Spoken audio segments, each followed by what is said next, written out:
Praise the Lord. खुदावंद यीशु मसीह के जलाली नाम में आप सबकी खिदमत में सलाम। आप जानते हैं कि मैं आपके सामने जो मजमून पेश कर रहा हूँ वो है मुबारकबादियाँ।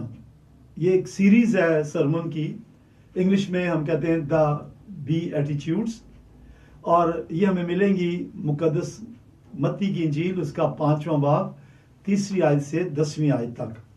और आज जिस पे मैं पैगाम सुनाऊंगा वो है 5वीं मुबारकबादी, और मैं पढ़ रहा हूँ आपके लिए। मुबारक हैं वो जो रहम दिल हैं, क्योंकि उन पर रहम किया जाएगा। खुदा के पाक कलाम के पढ़े और सुने जाने पर खुदा की बरकत हो। दोस्तों, मैंने अपने पिछले 4 पैगामात में भी पस मंजर बयान किया है कि ये मुबारकबादियाँ कब कही गई। अभी भी थोड़ा सा सुन लीजिए। गलील में एक बहुत बड़ी भीड़ खुदावंद यीशु मसीह के पीछे थी, और खुदावंद यीशु मसीह उनमें कलाम खुदा पेश कर रहा था, निजात की राह, तौबा का पैगाम उनको दे रहा था। और ये इलाका था इसराइल के शुमाल में, और उसके पास ही गलील की झील के पास एक पहाड़ी थी जिसकी बुलंदी तकरीबन 510 फुट है। और खुदावंद यीशु मसीह ने जब देखा कि भीड़ बढ़ती चली जा रही है, तो खुदावंद यीशु मसीह भीड़ को देखकर पहाड़ पर चला गया और वहां जाकर एक वाज शुरू किया, और शागिर्द जो हैं वो खुदावंद यीशु मसीह के पीछे उस पहाड़ पर गए। तो ये जो कुछ खुदावंद यीशु मसीह ने उस पहाड़ी पर कहा, उसे हम कहते हैं खुदावंद यीशु मसीह का पहाड़ी वास। और इसका जिक्र हमें मिलता है मुकद्दस मत्ती की इंजील उसका 5वां बाब, 6वां बाब और 7वां बाब। ये 3 अबवाब ऐसे हैं जिनमें खुदावंद यीशु मसीह का पहाड़ी वास पाया जाता है। और मुबारकबादियाँ ये खुदावंद यीशु मसीह ने अपने वाज के आगाज में ही दे दी। इसका मतलब है कि सारा पैगाम अहम है, लेकिन खुदावंद यीशु मसीह ने इनको अवलियत दी है और मुबारकबादियाँ पेश की हैं। ये हमारे रवैयों को पेश करती हैं, हमारे मिजाज को पेश करती हैं। जैसे कि 10 हुक्म किरदार से ताल्लुक़ रखते हैं, वैसे ये 8 मुबारकबादियाँ रवैयों से ताल्लुक़ रखती हैं। तो आज का जो मेरा पैगाम है, जैसे मैंने कहा, ये 5वीं मुबारकबादी है। Blessed are the merciful for they shall obtain mercy, यानी जो रहम करने वाले हैं उन पर रहम किया जाएगा। तो वो मुबारक हैं जो रहम करते हैं। मुबारक का मतलब मैं पहले भी बयान कर चुका हूं, उसका इंग्लिश में मैंने अभी आपके सामने पढ़ा, ब्लेस्ड यानी खुश नसीब, आम जबान में बरकत वाले। और रहम का मतलब आपको पता है, रहम का मतलब है मर्सी, और ये तरस से पैदा होता है, और मोहब्बत इसका लाजमी जुज है। अगर तरस और मोहब्बत नहीं है तो रहम नहीं हो सकता। और सबसे पहले जो हमें इस दुनिया में, बल्कि आसमान और ज़मीन में, अगर कोई रहम करने वाला रहीम शख्स नज़र आता है, कोई हस्ती नज़र आती है, तो वो खुदा है। खुदा रहीम है, और ये खुदा की एक सिफत है। बस याद रखें, जब खुदावंद यीशु मसीह ने कहा मुबारक है वो जो रहम दिल हैं, तो खुदावंद यीशु मसीह को मालूम था कि खुदा की एक सिफत है रहम करना। अगर हम में खुदा की ये सिफत आ जाए, अगर खुदा का ये एट्रीब्यूट हम में आ जाए कि हम भी रहम दिल बन जाएं, तो फिर हम मुबारक हैं। खुदा रहीम है। ज़बूर नवीस क्या लिखता है खुदा के बारे में? 145 ज़बूर की 8वीं और 9वीं आयत, यहाँ लिखा है खुदावंद रहीम वो करीम है। इसका मतलब कि वो रहम करने वाला है, वो कहर करने में धीमा और शफकत में गनी है। खुदावंद सब पर मेहरबान है। ये मेहरबान भी उसी मानी में आता है, और उसकी रहमत सारी मखलूक पर है। हम तो शायद किसी एक पे रहम करते हो, पता नहीं करते भी हैं कि नहीं, लेकिन करते भी होंगे तो मखसूस लोगों पे। लेकिन खुदा का रहम सारी मखलूक के लिए है। और खुदा मोहब्बत और तरस से भरा हुआ है। मोहब्बत और तरस ये जज्बे हैं, और ये एहसास है एक। हम में अगर ये मोहब्बत और तरस होगी तो हम जरूर रहम करेंगे।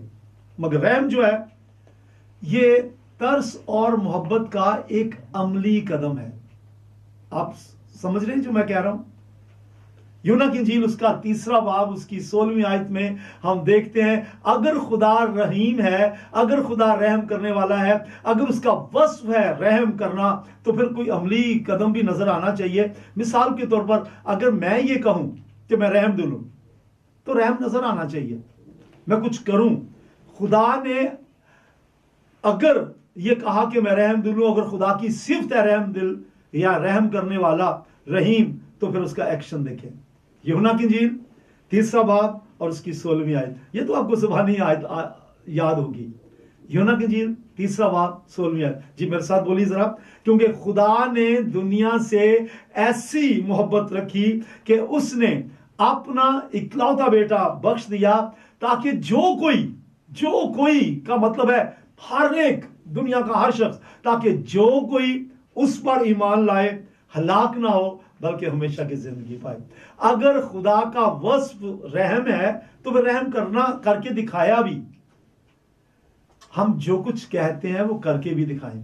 अगर मैं कहता हूं मैं रहम दिल हूं, तो रहम मेरा नजर भी आए, मुझे पता, किसी को पता चले कि मैंने रहम किया है। खुदा का रहम हमें नजर आता है। फिर यीशु मसीह एक रहम दिल हस्ती, जब खुदावंद यीशु मसीह इस दुनिया में आया, जिस्म लेकर आया और वो इस दुनिया में इंसानों की मुशाबे हो गया, यहां तक पस्त हुआ कि उसने सलीबी मौत तक गवारा की। तो इब्रानियों 2 बाब की 17 आयत में हम देखते हैं कि खुदावंद यीशु मसीह के बारे में क्या लिखा है। बस उसको सब बातों में अपने भाइयों की मानद बनना लाजिम हुआ। खुदावंद यीशु मसीह सब बातों में अपने भाइयों की मानद बना, ताकि उम्मत के गुनाहों का कफारा देने उन बातों में जो खुदा से इलाका रखती हैं, एक रहम दिल और ध्यानदार सरदार कायम बने। हालेलुया, हाँ बोलिए हालेलुया, हालेलुया बोले, क्योंकि खुदावंद यीशु मसीह के बारे में लिखा है एक रहम दिल और ध्यानदार सरदार कायम।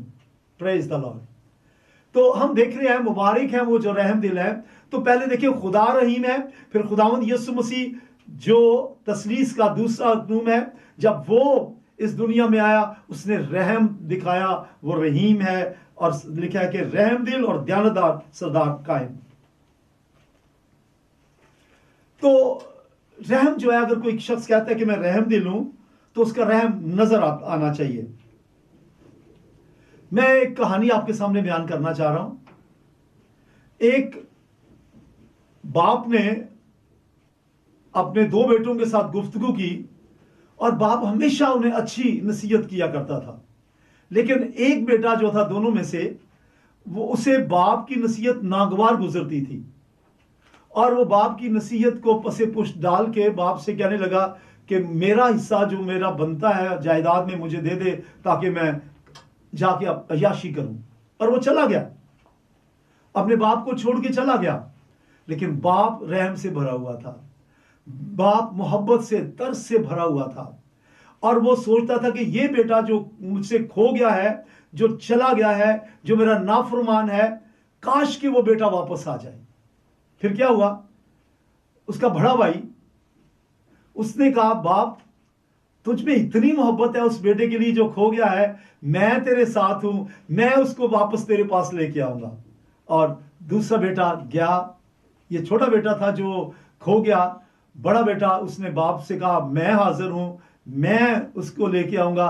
वो गया और जाकर उसने मुश्किल हालात में अपने उस खोए हुए भाई को ढूंढा। यूं समझे कि वो किसी गैंग में शामिल हो चुका था, किसी गिरोह का सरगना बन चुका था।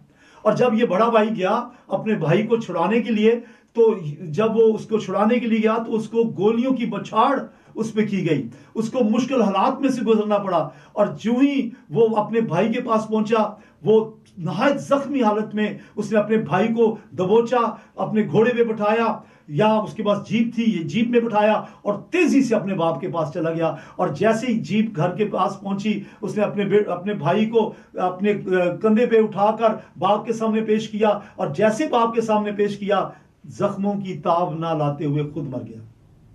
हालेलुया।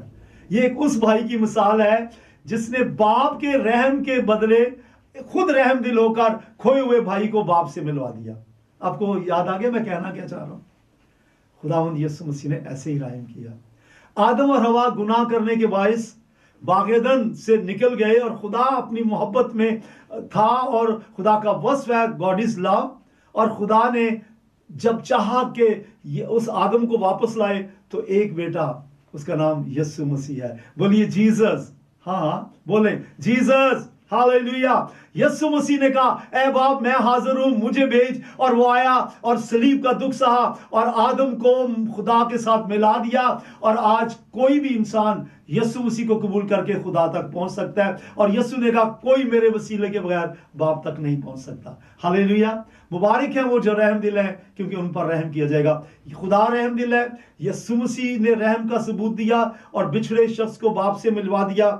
और यीशु के बारे में लिखा है, यीशु मसीह खोए हुओं को ढूंढने और निजात देने आए। मोहब्बत के बगैर, तरस के बगैर रहम हो ही नहीं सकता। यीशु के अंदर मोहब्बत थी, वो तरस से भरा हुआ था और उसने रहम दिखाया और फिर लेके आ गया। बाइबल में भी एक कहानी ऐसी है, आप जानते हैं मुस्र बेटे की कहानी।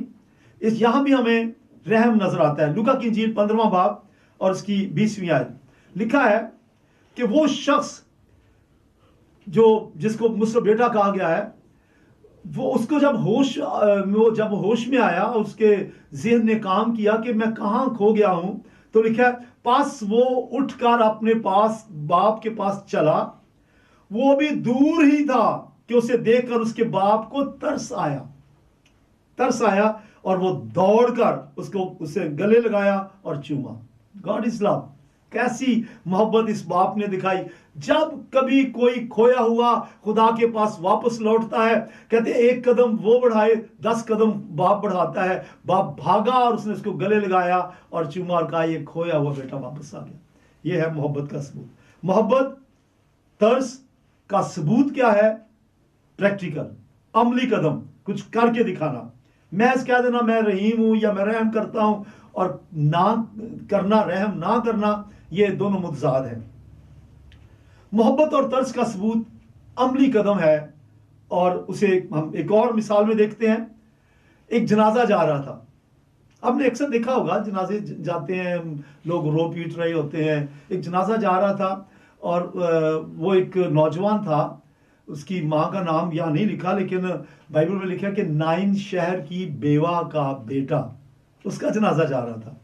और औरतें रो पीट रही थी और ये अपनी माँ का इकलौता बेटा था, वो बेवा औरत थी। और खुदावंद यीशु मसीह के बारे में लिखा है कि जब यीशु मसीह ने उस जनाजे को देखा, यीशु को तरस आया और उसने कहा मत रो। और फिर लूका की इंजील 7वें बाब की 14वीं आयत, फिर उसने पास आकर जनाजा को छुआ और उठाने वाले खड़े हो गए और उसने उससे कहा, ए जवान मैं तुझसे कहता हूं उठ, प्रेज द लॉर्ड, हालेलुया। और वो जी उठा और यीशु मसीह ने वो नौजवान उसके मां के सुपुर्द कर दिया। अच्छा, कहा जाता है, किसी ने सवाल किया किसी वक्त कि अच्छा जरा बताइए कि खुदावंद यीशु मसीह ने कितने जनाजे पढ़ाए। तो मुझे तो नहीं पता कितने पढ़ाए, मैं ये कहूंगा कोई नहीं पढ़ाया, क्योंकि अगर खुदावंद यीशु मसीह किसी जनाजे पे गया तो जनाजा पढ़ाने की बजाय मुर्दे को जिंदा कर दिया। बोले हालेलुया। हाँ, खुदावंद यीशु मसीह की जय। तो ये बिला इम्तियाज दर्स है। मैं अभी खुदा का प्यार, खुदावंद यीशु मसीह की मोहब्बत को बयान कर रहा हूं। तो अब मैं किसी शख्स की मोहब्बत बयान करना चाह रहा हूं। आप कहेंगे ये पास्टर रियाज जो है हमें ऐसी मिसालें दे रहे हैं, खुदा की मिसाल, यीशु की मिसाल, हम कहाँ उनके बराबर हो सकते हैं? जी, उनके बराबर नहीं हो सकते, लेकिन खुदा के कलाम में लिखे उनकी मानद बने। और पौलुस लिखता है कि हमें खुदावंद यीशु मसीह के कद के अंदाजे तक पहुंचना है। इसका मतलब है all the attributes which God had, जो भी खुदा के वस्फ से, हमें उनको अपनाना है। तो एक शख्स जिसका नाम बाइबल में नहीं लिखा, सामरी, नेक सामरी उसे कहा जाता है। लूका की इंजील 10वां बाब 33वीं और 34वीं आयत, यहां एक वाकया है। एक शख्स यरूशलेम से यरीहो की तरफ जा रहा था कि डाकुओं ने उसको पकड़ा, मारा, धुआं कर दिया और लूट के और धुआं करके चले गए। और फिर हम देखते हैं कि एक सामरी, यानी सामरिया का रहने वाला एक शख्स वहां आया और उसने उस मरे हुए अधमुआ शख्स को लिया, उसकी मरहम पट्टी की, उसमें तेल लगाया और उसे सवार करके हॉस्पिटल ले गया और उसके इलाज के लिए पैसा दिया और कहा मैं फिर आकर बकाया अदा कर दूंगा। तो ये मिसाल हमें मिलती है लूका की इंजील के 10वें बाब में। इसे हम कहते हैं नेक सामरी की मिसाल, द गुड समैरिटन की मिसाल। इसमें हमें एक शख्स नजर आता है, ये यीशु मसीह ने तमसील दी है कि हमें भी रहम करना है, और उसने रहम किया। और यहां लिखा है एक सामरी सफर करते वहां आ निकला और उसे देखकर उसने तरस खाया। मैंने आपसे कहा कि पहले तरस और मोहब्बत पैदा होती है, फिर रहम होता है। और उसके पास आकर उसके जख्मों को तेल और मैं लगाकर बांधा और अपने जानवर पर सवार करके सराय में ले गया और उसकी खबरगिरी की। Praise the Lord. हमें ऐसे मिसाली बन के रहम करना है। और जब किसी ने यीशु मसीह ने ये तमसील पता कब कही थी? किसी ने पूछा कि 10 हुक्मों पे कैसे अमल करें, तो यीशु ने ये तमसील बयान की और बाद में कहा जा तू भी ऐसा ही कर।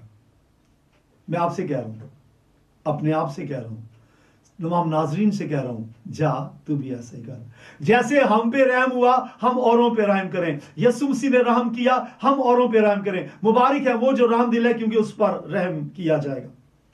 अब रहम करने की मैं चंद मिसालें आपके सामने रखना चाहता हूं। हमें मिसाल मिलती है मत्ती की इंजील के 18वें बाब में। जब रहम आता है तो उसमें माफी का जज्बा भी होता है।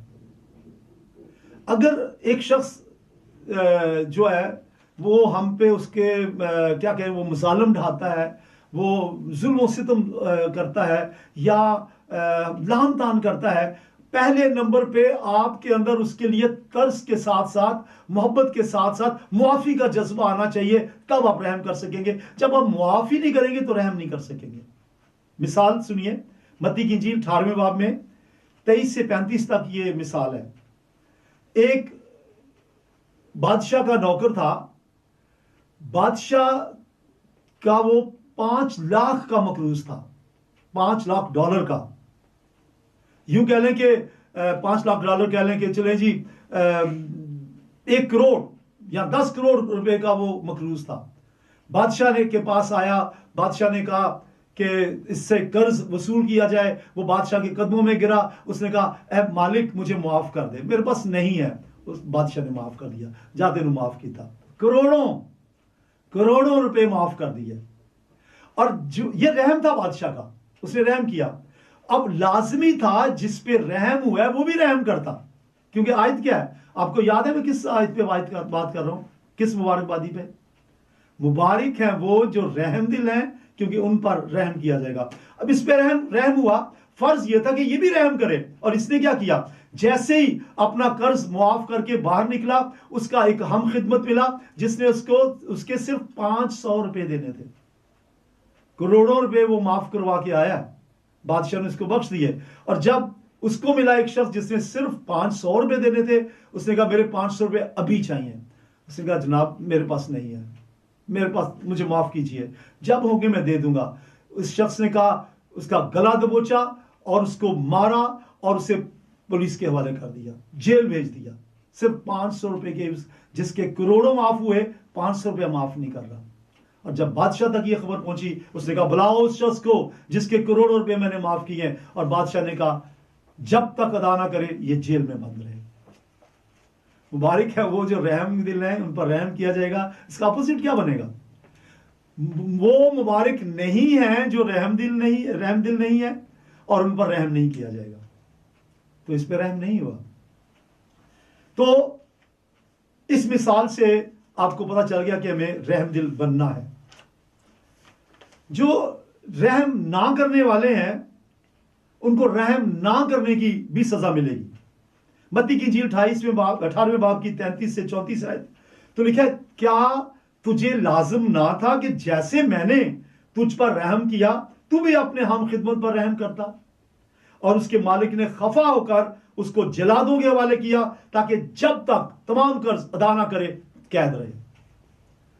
दोस्तों यहां मुझे एक और बात आपसे करनी है। आप में से कितने हैं, आप जो सुन रहे हैं टीवी के आगे बैठ के, आप में से कितने हैं जिनके गुनाह माफ हुए? आपने तौबा की, निजात पाई, खुदा यीशु मसीह ने आपके गुनाह माफ किए, आप मुबारक हैं, आप पे रहम हुआ, आप मुबारक हैं। लेकिन बात याद रखें, क्या आपने किसी पर रहम किया? क्या आपने जाकर किसी को निजात की खुशखबरी दी? क्या आपने कहा कि मेरे गुनाह माफ हुए, खुदा ने मुझ पर रहम किया, खुदा यीशु मसीह ने मुझ पर रहम किया? क्या आपने किसी और पर रहम करके उसको निजात की तालीम दी, तौबा की तालीम दी? या महज अपने आप को एवेंजलिस्ट या मुबश्शिर कहते हैं या मसीही कहते हैं? हम सब का फर्ज है उन लोगों को झपट कर आग से निकालें जो गुनाह में, जहन्नम में, आग की तरफ बढ़े चले जाते हैं। शैतान उन्हें घसीटता हुआ ले जा रहा है। कहां है आपका रहम? रहम खाएं, उनको निजात की खुशखबरी दें। इसका आम जो लफ्ज है इसके लिए, ये निजात की खुशखबरी के लिए, वो है सोल विनिंग, रूहें बचाएं। पहला तिमुथियुस पहले बाब की 16वीं आयत में लिखा है कि मुझ पर रहम इसलिए हुआ, ये पौलुस रसूल लिख रहे हैं, मुझ पर रहम इसलिए हुआ कि यीशु मसीह मुझ बड़े गुनहगार में अपना कमाल तहम्मुल जाहिर करे। पौलुस लिखता है मुझ पर इसलिए रहम हुआ ताकि मुझ में भी तहम्मुल आ जाए, ताकि जो लोग हमेशा की जिंदगी के लिए ईमान लाएं उनके लिए मैं नमूना बनूं। कि अगर हम पर रहम हुआ है, हम पर किसी ने तरस खाया है और हमें मुआफ किया है, तो हम पर भी वाजिब है कि हम दूसरों को मुआफ करें, तरस खाएं। और अगर हम ऐसा नहीं करते तो फिर उसकी सजा की एक मिसाल हमारे सामने है, और वह है मुकद्दस मत्ती की इंजील, उसका 18वां बाब, उसकी 33वीं और 34वीं 2 आयत, उनमें ये हमें मिलेगा।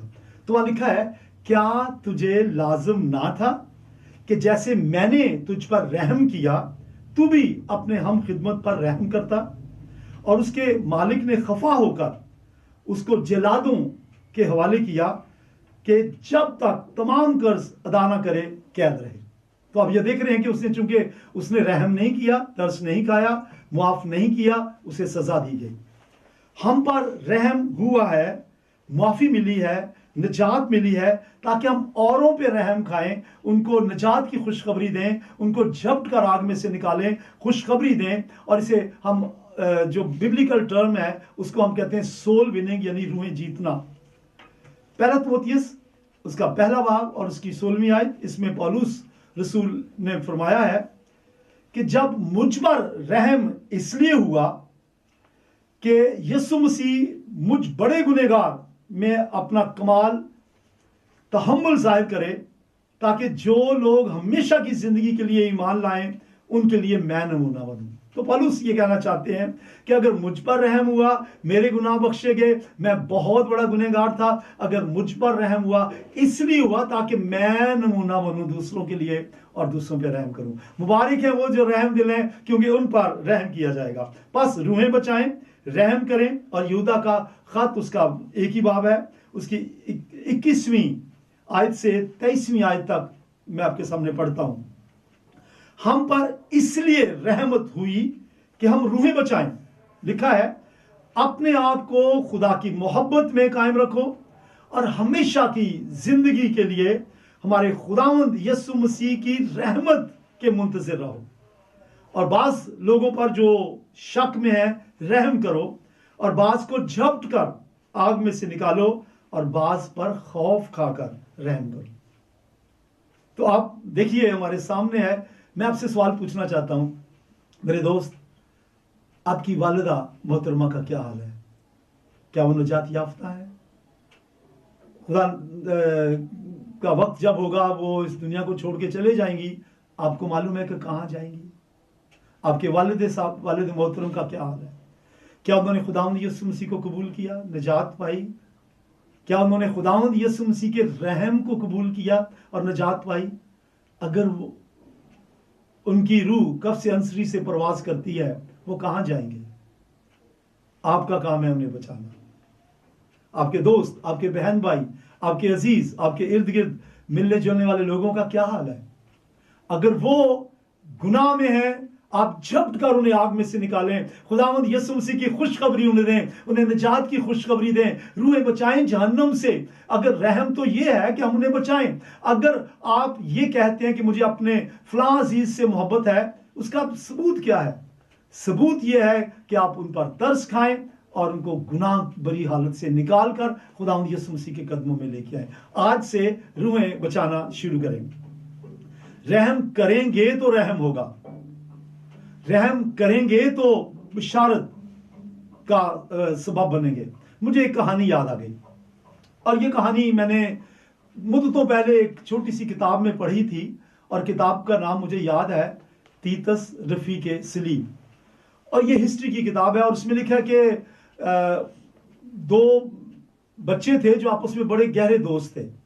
एक बच्चा माजूर था जो कि चल नहीं सकता था, और उसके घर वाले हर रोज उस बच्चे को सीढ़ियों पर से ले जाते और छत पर बिठा देते, और दूसरी तरफ दूसरा लड़का था जो दूसरे घर से अपनी छत पर से आता, और इस जो लड़के से जो क्रिपल था, माजूर था, वो दोस्ती की बातें करता, उससे प्यार मोहब्बत करता और खूब उसे कंपनी देता था। बड़े खुश रहते थे, बड़ा प्यार था उन दोनों को एक दूसरे से।